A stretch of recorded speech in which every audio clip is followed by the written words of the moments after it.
Dans le livre de l'Apocalypse, l'apôtre Jean a eu une vision de la fin des temps, où Dieu déverse sa colère comme jugement pour les péchés du monde. Ce seront 7 années qui commenceront par la signature d'un traité de paix mondial proposé par l'Antéchrist. Au cours des 3 premières années et demie, le monde jouira d'une fausse paix, uniquement pour le contrôle social. Mais lors des 3 dernières années et demie, viendra un temps de grand jugement sur toute la terre, non seulement pour éprouver ceux qui ont rejeté l'évangile du Christ, mais aussi pour sauver la nation d'Israël, qui reconnaîtra finalement Jésus comme le Messie, l'envoyé de Dieu. Et peut-être vous demandez-vous, mes pasteurs, pourquoi y aura-t-il tant de destruction à la fin des temps? C'est que la Bible dit que Dieu est amour, mais il aime aussi la justice et la droiture. C'est pourquoi le Seigneur ne laissera pas le péché sans conséquence. Comme les gens l'ont méprisé et rejeté son Fils Jésus, ils passeront par ce moment de grande souffrance. Cependant, tous auront l'opportunité de se repentir de leurs péchés et d'être sauvés des griffes de Satan. La Bible montre que ce jugement de Dieu sur les nations sera divisé en 3 séries de 7, les 7 sceaux, les 7 trompettes et les 7 coupes. Et aujourd'hui, nous allons traiter des 7 trompettes qui sont décrites dans les chapitres 8 et 11 du livre de l'Apocalypse. Selon la Bible, les 7 trompettes de l'Apocalypse apparaissent lorsque Jésus ouvre le 7e sceau. Voyons ce qui est écrit. Quand il a ouvert le 7e sceau, il y a eu un silence dans le ciel d'environ une demi-heure. J'ai vu les 7 anges qui se tiennent debout devant Dieu. On leur a donné 7 trompettes. Les 7 anges, qui avaient les 7 trompettes, se préparèrent à les sonner. Et vous vous demandez peut-être, mais pourquoi la trompette? Quelle est la signification de cet instrument pour Dieu? Dans l'Ancien comme dans le Nouveau Testament, les trompettes étaient jouées par les prêtres pour avertir le peuple chaque fois qu'un événement important, d'origine divine, était sur le point de se produire. Et maintenant que vous savez cela, voyons ce qui s'est passé sur terre chaque fois qu'un ange du Seigneur jouait l'une des 7 trompettes de l'Apocalypse. La première trompette. Dès que le premier ange a sonné sa trompette, de la grêle et du feu mélangés à du sang sont tombés du ciel, brûlant un tiers de la terre, un tiers des arbres et toutes les plantes vertes existantes. Et en conséquence, des milliers de personnes et d'animaux ont perdu leur vie. Que ce soit par le feu et la violence de la chute de la grêle, ou par le manque de nourriture que la pluie apportera. Selon les érudits de la Bible, c'est une description symbolique pour se référer aux divers désastres qui affligeront la terre pour punir le péché des impies et avertir qu'on ne peut pas persécuter l'Église du Christ sans qu'il y ait des conséquences. Deuxième trompette. Dès que le 2e ange a sonné sa trompette, un météore a envahi l'atmosphère terrestre et, en tombant sur la mer, a détruit un tiers des animaux marins et un tiers des navires. Probablement, des tsunamis dévastent des centaines de villes côtières. Cela montre la grandeur de la colère du Seigneur envers ceux qui ne le suivent pas, car il y aura des désastres naturels et économiques jamais vus dans toute l'humanité. Troisième trompette. Dès que le 3e ange a sonné sa trompette, un autre astéroïde est tombé sur la Terre. Mais cette fois, il tombera sur le continent, affectant les rivières et les lacs et perturbant l'approvisionnement en eau, car elles deviendront amères et beaucoup de gens mourront à cause de cela. Lorsque ces catastrophes se produiront, les gens se révolteront probablement contre Dieu. Nous réalisons alors combien il sera difficile de se repentir pendant la grande tribulation. Comme je l'ai dit, il y aura une opportunité de salut, mais la plupart se retourneront contre le Créateur et rejetteront Jésus. La 4e trompette.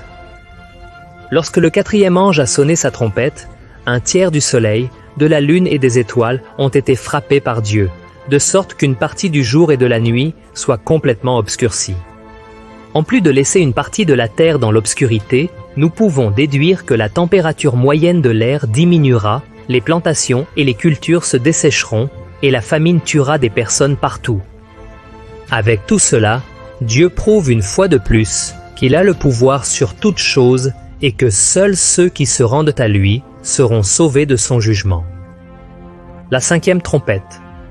Peu avant que la 5e trompette ne sonne, Jean voit et entend un ange volant au milieu du ciel, disant à haute voix, « Malheur, malheur, malheur, à ceux qui habitaient sur la terre, à cause du son des trompettes qui est sur le point d'être donné par les 3 autres anges. » Il voulait montrer aux gens que les 3 trompettes qui seront encore jouées représenteront des jugements encore pires de la part de Dieu.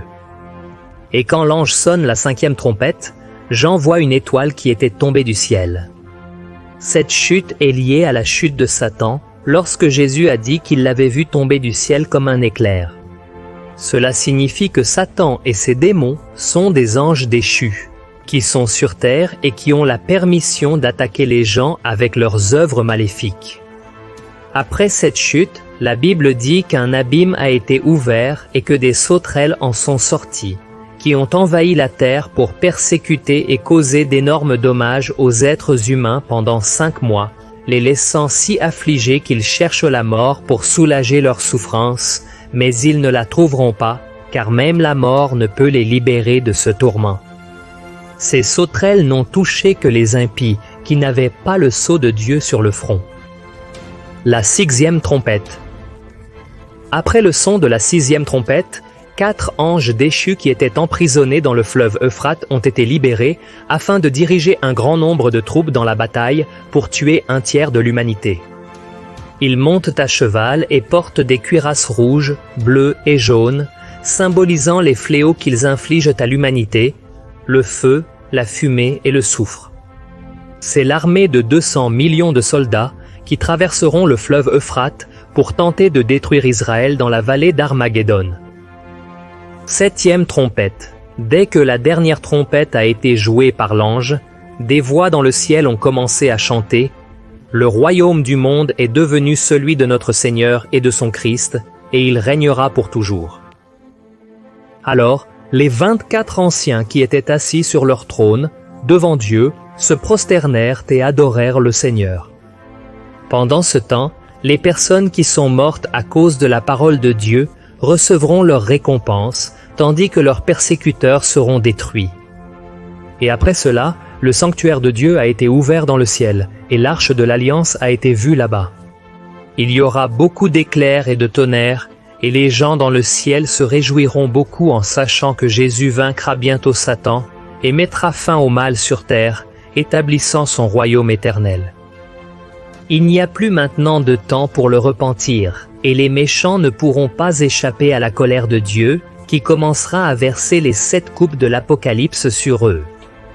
Et même après l'ouverture des 7 sceaux et le son de ces 7 trompettes que j'ai mentionnées dans la vidéo, beaucoup de gens ne se repentiront pas de leurs péchés et continueront à vivre loin de la présence du Seigneur, tout comme le cœur des Égyptiens s'est endurci lorsque Dieu a utilisé Moïse pour apporter des plaies en Égypte, leur cœur s'est également endurci contre Dieu.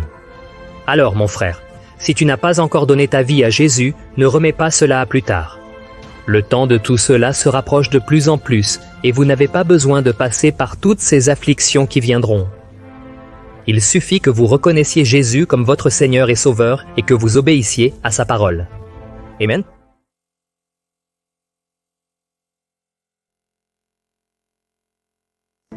Depuis l'apparition de l'Antéchrist et son règne ici sur terre, jusqu'à la défaite définitive de Satan et le jugement de Dieu sur tous les hommes. Et si nous analysons les récits que l'apôtre Jean a eus alors qu'il était sur l'île de Patmos, nous verrons que ce livre, en plus de traiter de la fin des temps avec un langage poétique, fait également un point d'énumérer les choses à venir, comme par exemple les 7 sceaux, les 4 cavaliers, les 7 trompettes et les 7 coupes de la colère de Dieu. Sur cette dernière série de jugements de Dieu dont nous allons parler dans cette vidéo. Tout d'abord, nous devons comprendre ce que signifient les 7 coupes de la colère de Dieu, pour ensuite voir ce que chacune d'elles apportera au monde pendant la fin des temps. Dans les chapitres 15 et 16 de l'Apocalypse, l'apôtre Jean enregistre la vision qu'il a eue des 7 anges avec les 7 coupes de la colère de Dieu, et c'est dans ce passage que la Bible montre le jugement du Seigneur à cause de la rébellion et de la dureté du cœur de l'homme.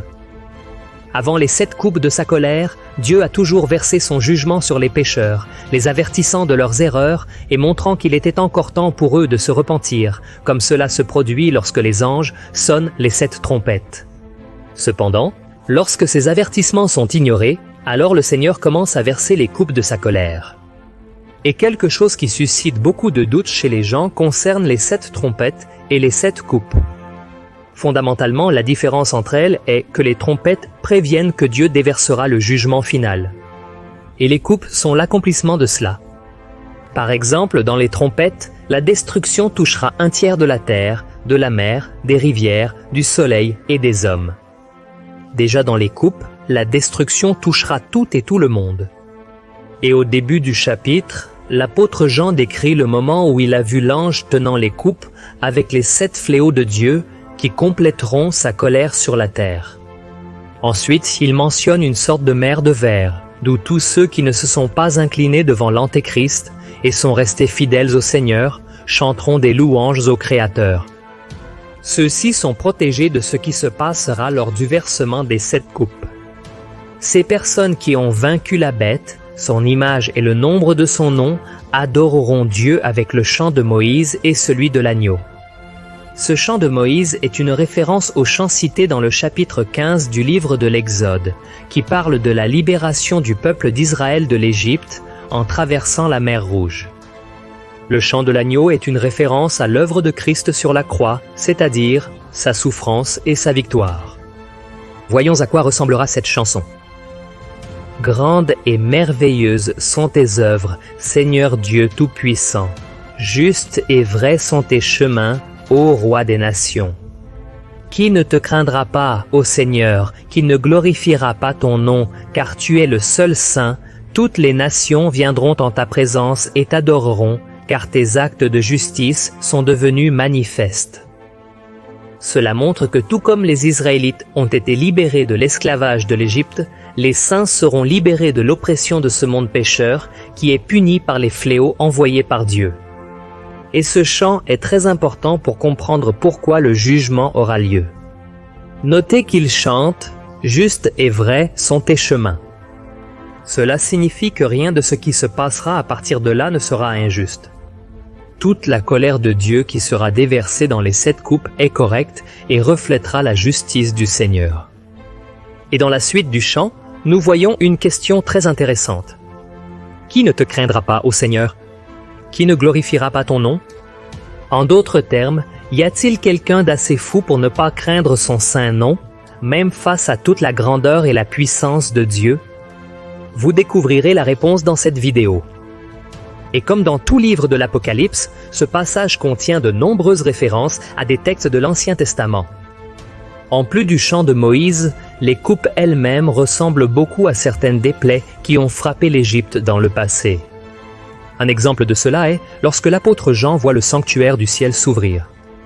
Ce sanctuaire fait référence au tabernacle que Moïse a construit dans le désert qui contenait l'arche de l'Alliance. C'était la résidence de Dieu avec le peuple d'Israël. Et après que le sanctuaire du ciel s'est ouvert, 7 anges sont sortis avec les 7 fléaux de la colère de Dieu. Ils étaient vêtus de lin pur et resplendissant, et avaient des ceintures d'or autour de la poitrine, très semblables aux vêtements des prêtres de l'Ancien Testament. Les prêtres étaient des intermédiaires entre Dieu et les hommes. Cela signifie que ces anges représentent la colère de Dieu lui-même. Après cela, nous voyons que le sanctuaire a été pris de fumée et que personne ne pouvait y entrer jusqu'à ce que les 7 fléaux des 7 anges soient accomplis. Cela nous rappelle également des passages de l'Ancien Testament où la gloire de Dieu prenait le tabernacle de sorte que personne ne pouvait y entrer. Mais lors du versement des coupes, il n'y a plus de possibilité de repentance, car la colère de Dieu est déversée et il ne s'arrêtera pas avant que ses objectifs ne soient atteints. Ici, le sanctuaire est bloqué, c'est-à-dire que personne n'aura accès aux miséricordes du Père. Dans le 16e chapitre du livre de l'Apocalypse, nous commençons à voir le versement des 7 coupes de la colère de Dieu. Rappelez-vous qu'elles ne viendront que sur ceux qui ont adoré et servi l'Antéchrist. Les saints, comme nous l'avons vu au chapitre 15, seront protégés et chanteront des louanges au Seigneur.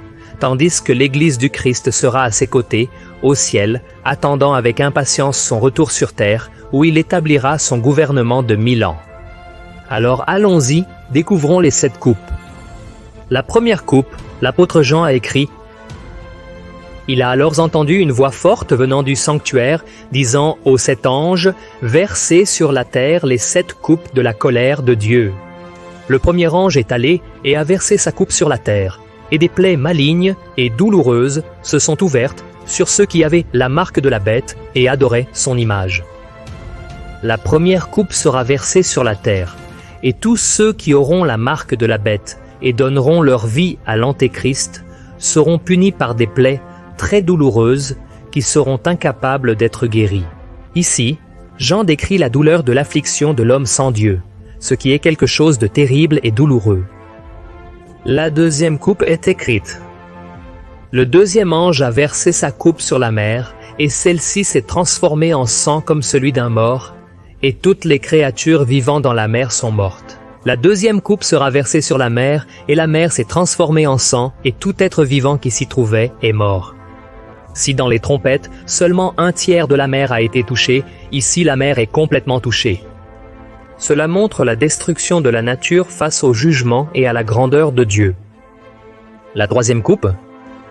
Pendant le versement de cette coupe, quelque chose de terrible se produira qui, à coup sûr, causera la terreur chez tous ceux qui ont décidé de ne pas suivre les voies du Seigneur.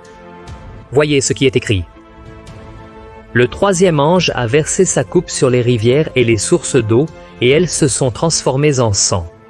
Alors j'ai entendu l'ange qui a autorité sur les eaux dire, « Tu es juste, toi le Saint, qui est et qui était, parce que tu as jugé ces choses, car ils ont versé le sang de tes saints et de tes prophètes, et tu leur as donné du sang à boire, comme ils le méritent. » Et j'ai entendu l'autel répondre, « Oui, Seigneur Dieu Tout-Puissant, vrais et justes sont tes jugements. » Cette coupe sera versée dans les rivières et les sources d'eau qui se transformeront en sang. Notez que les impies qui ont versé le sang des saints et des prophètes du passé devront boire cette eau transformée en sang. Cela montre à quel point le jugement de Dieu est juste. Si vous lisez l'Apocalypse chapitre 6, versets 9 à 11, vous verrez qu'à l'ouverture du 5e sceau, les martyrs qui sont morts à cause de leur foi ont crié pour la justice de Dieu contre ceux qui les ont tués. Et maintenant, lors du versement de la 3e coupe, Dieu répond à leurs prières et se venge de ceux qui ont pris leur vie. C'est pourquoi au verset 7, l'ange chante « Ô Seigneur Dieu Tout-Puissant, vrai et juste sont tes jugements. » La 4e coupe. Lors du versement de la 4e coupe, le jugement de Dieu sur les impies commencera à devenir encore pire. Voyons ce qui est écrit. Le 4e ange a versé sa coupe sur le soleil. Et le pouvoir a été donné au soleil de brûler les hommes avec du feu. Ils ont été brûlés par la forte chaleur et ont maudit le nom de Dieu, qui a autorité sur ces fléaux. Cependant, ils ont refusé de se repentir et de le glorifier. La 4e coupe sera versée sur le soleil, et les hommes seront brûlés par une chaleur intense. Si lors des trompettes, lorsque le soleil s'est assombri, les hommes ne se sont pas repentis, ils seront maintenant punis pour cela. Ils ont ignoré l'avertissement de Dieu en faisant cesser le soleil de briller, mais maintenant tous devront ressentir la grande chaleur qu'il causera sur la terre. Et ce ne sera pas tout. Ce passage montre également que même face à la colère du Seigneur, les gens ne se repentiront pas et au lieu de glorifier son nom et de crier pour sa miséricorde, ils blasphémeront contre Dieu. Vous souvenez-vous de la question posée dans le Cantique des Saints, enregistré au chapitre 15 que j'ai cité au début de cette vidéo? Dans le Cantique, ils disent ainsi, « Qui ne craindra pas et ne glorifiera pas ton nom, ô Seigneur ?» Et voici la réponse. L'homme sera si aveugle dans sa perversité que même face au châtiment, il blasphémera contre le Dieu Tout-Puissant.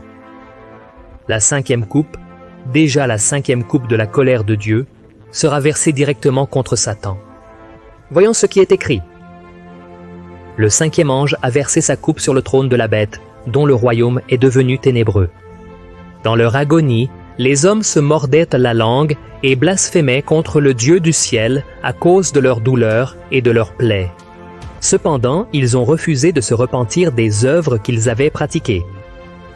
Nous voyons dans ce passage que la 5e coupe sera versée sur le trône de la bête, qui est le centre du gouvernement de l'Antéchrist.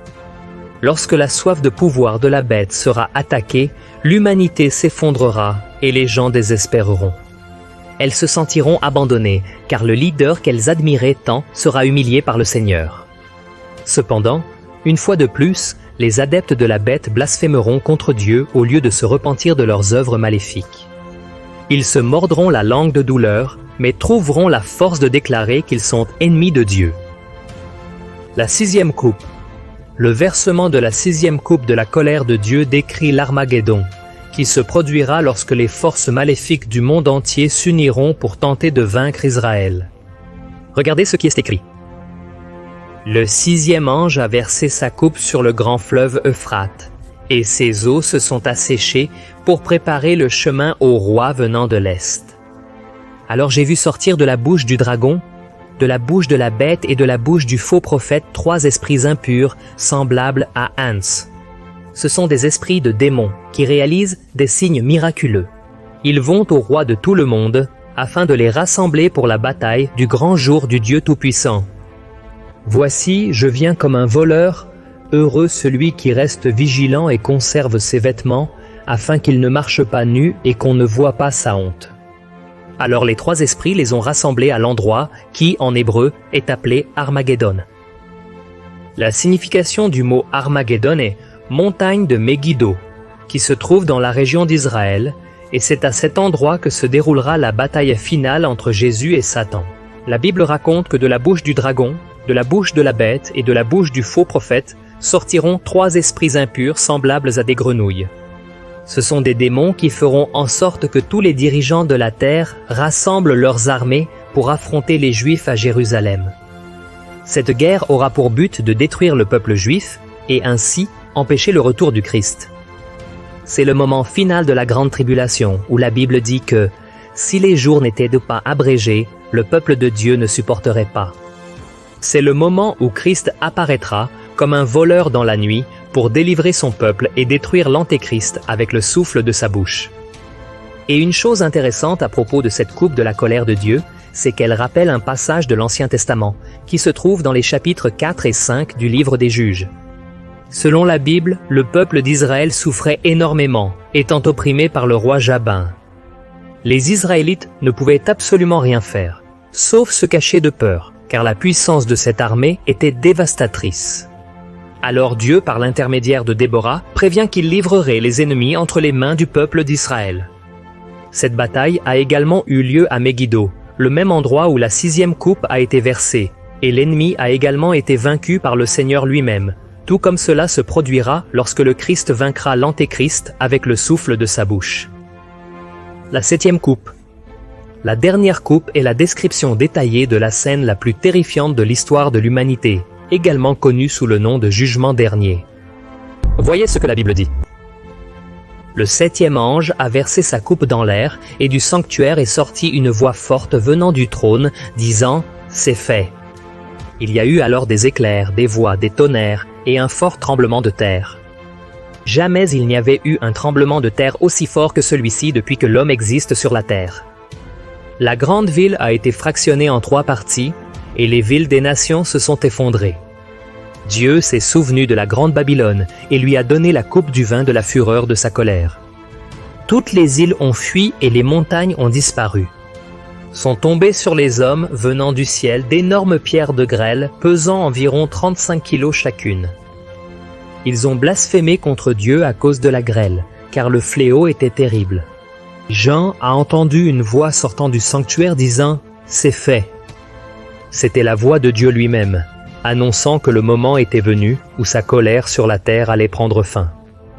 Le monde reçoit alors la coupe contenant le vin de la fureur de Dieu, mentionné dans l'Apocalypse chapitre 14. Ensuite, la grande Babylone est déchirée et l'empire de l'Antéchrist est détruit. Les villes et les nations sont ruinées, toutes les îles se déplacent, les montagnes disparaissent, et d'énormes pierres tombent du ciel sur ceux qui n'ont pas servi le Seigneur. Tout cela représente la terreur du jour du jugement de Dieu pour les pécheurs. C'est pourquoi, mon cher frère et ma chère sœur, profitons de l'opportunité que Dieu nous donne pour nous repentir de nos péchés et recevoir Jésus-Christ comme notre unique Seigneur et Sauveur. Seulement ainsi nous serons libres du jugement et de la condamnation éternelle. Amen. Je suis le pasteur Antonio Junior. Si vous avez aimé ce message, partagez-le avec vos amis et abonnez-vous à ma chaîne. Que Dieu te bénisse.